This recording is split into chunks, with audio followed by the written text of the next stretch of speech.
As an admin, you are responsible for knowing this, especially if you are in a regulated industry. Let me tell you, your Microsoft 365 tenants might be working just fine, but if you don't know where your data is being stored, you could be running into compliance risks without even knowing it.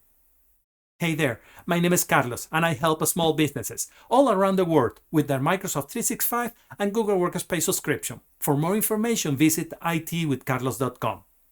So when you sign up for Microsoft 365, your emails, documents, team chats, they all get stored in Microsoft Global Networks data centers. Now, here's the thing. Microsoft chooses the data center location based on the default region at the time you sign up, but that doesn't always mean your data is stored in your country. If you are in the US, Canada, it is likely closed, but if you are in Latin America, part of Europe, or Asia, not always the case.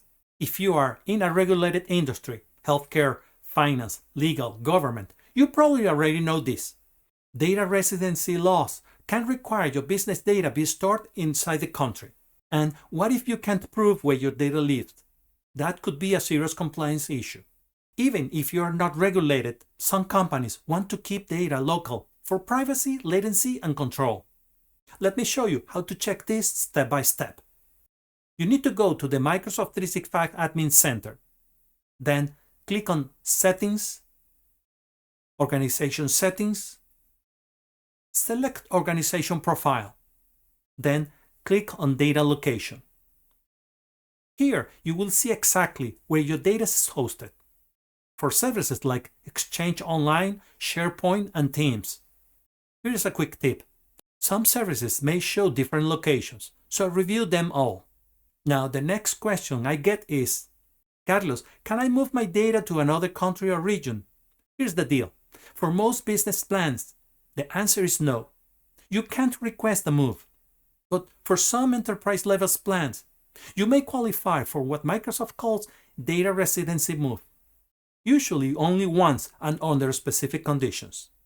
If you are planning a tenant migration, domain change, or compliance update, this becomes super important.